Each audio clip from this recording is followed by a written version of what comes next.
ये घटना घटी साल 2016 में, जब एक बंदा अपने लैपटॉप में एक्सप्लोजिव्स लेके सोमाली के एक एरोप्लेन में चढ़ गया।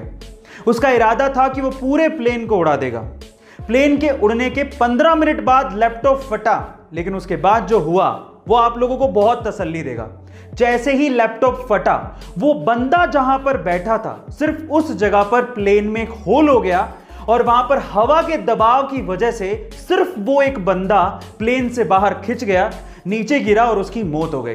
बाकी पूरे प्लेन को इमरजेंसी लैंड करवा लिया गया। गाइस, वो कहते हैं ना, बुरे काम का बुरा नतीजा। दुनिया के बेहद शक्तिशाली लोगों की ये बातें आपको बहुत कुछ सोचने पे मजबूर कर देंगी। ध्यान से सुनिएगा। सबसे पहले शेक्सपियर, दूसरों की भावनाओं के साथ कभी मत खेलो, क्योंकि आप खेल जीत सकते हो, लेकिन जोखिम यह है कि आप निश्चित तौर पर जीवन भर के लिए उस व्यक्ति को खो दोगे। नेपोलियन, दुनिया बहुत पीड़ित है और पिछड़ भी रही है, बुरे लोगों की हिंसा के कारण नहीं, बल्कि अच्छे लोगों की चुप्पी के कारण। आइंस्टाइन, मैं उन सभी लोगों के लिए आभारी हूं जिन्होंने मुझे किसी चीज के लिए मना किया। अभी मैं जो यह हूं उन्हीं की वजह से हूं, क्योंकि अब वो सब चीजें मैं खुद कर पा रहा हूं। उसके बाद लास्ट में स्वामी विवेकानंद, सारी शक्ति तुम्हारे भीतर है, आप कुछ भी और सब कुछ कर सकते हैं, उस पर विश्वास करो, यह मत मानो कि तुम कमजोर हो। दिखावा करने में हम भारतीयों का कोई सानी नहीं है। मैं ऐसा क्यों कह रहा हूं, जरा ध्यान से सुनेगा।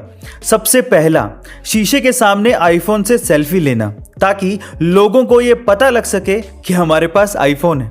दूसरा, फादर्स डे और मदर्स डे पर अपने माता पिता की तस्वीर हम लोग इस तरह से डालते हैं जैसे माता पिता की सबसे आज्ञाकारी संतान हम ही हैं। तीसरा, हमारे पास महंगे होटल में खाने के लिए पैसे होते हैं, लेकिन सब्जी वाले को 20 रुपए देने से भी हम लोग कतराते हैं और इसके लिए उनसे हम लोग बार्गेनिंग करते हैं। और चौथा और सबसे महत्वपूर्ण कारण, एक दिन की शादी के लिए हम लोग जिंदगी भर की कमाई शादियों में लगा देते हैं। आज समय की ही सबसे ज्यादा कीमत है, लेकिन आज का यूथ समय को ही सबसे ज्यादा बर्बाद कर रहा है। तो चलिए जानते हैं वो 3 सबसे बड़ी वजह जिसके कारण आज के यूथ का समय सबसे ज्यादा बर्बाद हो रहा है। नंबर 1, कंपैरिजन करते रहना।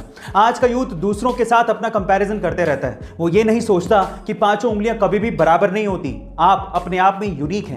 दूसरा, वो ये सोच के अपना समय बर्बाद करता है कि लोग मेरे बारे में क्या सोचेंगे। देखिए, सीधी सी बात है, आपके जैसे लोगों के पास भी समय नहीं है। और तीसरा, ऐसी वीडियो देखकर अपना समय बर्बाद करना जिसका आपकी लाइफ से कोई लेना देना ही नहीं है।